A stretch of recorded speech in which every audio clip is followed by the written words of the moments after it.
नमस्कार. देवश्री किचन मध्ये आपलं सर्वांचं स्वागत आहे. आज आपण आमच्या सोलापूरचा स्पेशल पेंडपाला कसा करायचा ते पाहणार आहोत. पेंडपाला म्हणजेच डाळ कांदा. हा जो डाळ कांदा आहे तो 3 डाळींपासून तयार केला जातो. एक हरभऱ्याची डाळ, एक तुरीची डाळ आणि एक मटकीची डाळ. तर आज आपण हरभऱ्याच्या डाळीपासून हा पेंडपाला किंवा हा डाळ कांदा कसा करायचा ते पाहणार आहोत. एकदम पारंपरिक आणि जुनी रेसिपी आहे. खूप पूर्वीपासून आमच्या सोलापूर जिल्ह्यामध्ये खास करून हा पेंडपाला केला जातो. तर याला काही ठिकाणी पेंडपाला म्हणतात, काही ठिकाणी डाळ कांदा म्हणतात. नाव काही असो, चवीला एकदम मस्त हा डाळ कांदा लागतो. ही रेसिपी पूर्ण पहा. आवडल्यास लाईक शेअर नक्की करा. त्याचबरोबर आमची सोलापूरची स्पेशल रेसिपी कशी वाटली कमेंट करून सांगायला विसरू नका.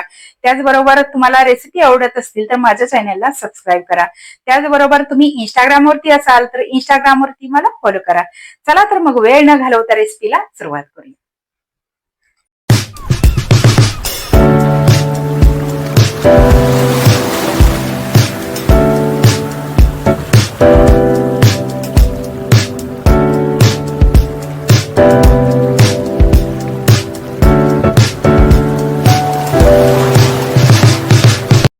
पेंडपाला करण्यासाठी इथे मी रात्रभर हरभऱ्याची डाळ भिजवून घेतलेली आहे.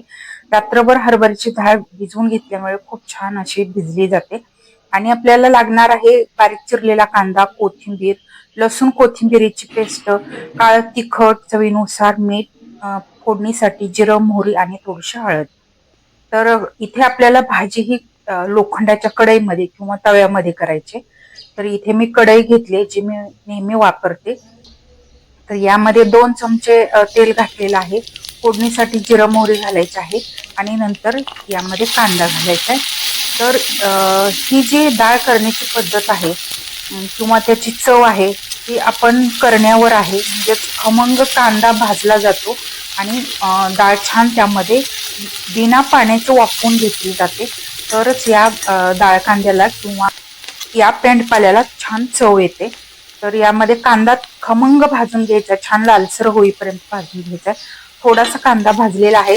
यामध्ये लसूण आणि कोथिंबीरीची पेस्ट घातली आणि बारीक चिरलेली थोडीशी कोथिंबीर घातली. आता हे सगळं आपल्याला छान परतून घ्यायचं आहे. कांदा छान लालसर होईपर्यंत भाजून घ्यायचा. आता यामध्ये आपण घालूयात थोडीशी हळद, चवीनुसार मीठ घालायचं आहे आणि सोलापूरचं स्पेशल काळं तिखट, झणझणीत असं हे काळं तिखट असतं आणि त्यामुळेच या डाळीला छान चव येते. अगदी झणझणीत अशी ही डाळ तयार होते. किंवा तुम्हाला जास्त तिखट आवडत नसेल तर तुम्ही कमी तिखट घातलं तरी चालेल, पण काळं तिखटच वापरायचं आहे. आता यामध्ये आपण भिजवून घेतलेली डाळ घालूयात. डाळ आपल्याला व्यवस्थित मिक्स करून घ्यायचं आहे यामध्ये आणि नंतर आपण याच्यावरती झाकण ठेवून ही डाळ शिजवून घेणार आहोत. तर मी मगाशी सांगितल्याप्रमाणे यामध्ये अजिबात पाण्याचा वापर केला जात नाही. डाळ अगोदरच छान भिजवून घेतली जाते, त्यामुळे नंतर पाणी लागत नाही. फक्त एकसारखं हलवत आपल्याला व्यवस्थित हे मिक्स करून घ्यायचं आहे आणि याच्यावरती झाकण ठेवून एक 5 ते 7 मिनिट आपल्याला ही डाळ शिजवून घ्यायची आहे. आणि शिजवत असताना अधूनमधून 1 ते 2 वेळा डाळ आपल्याला हलवून घ्यायची आहे, कारण कढईमध्ये चिकटण्याची शक्यता असते, कारण यामध्ये आपण पाणी घातलेलं नाही.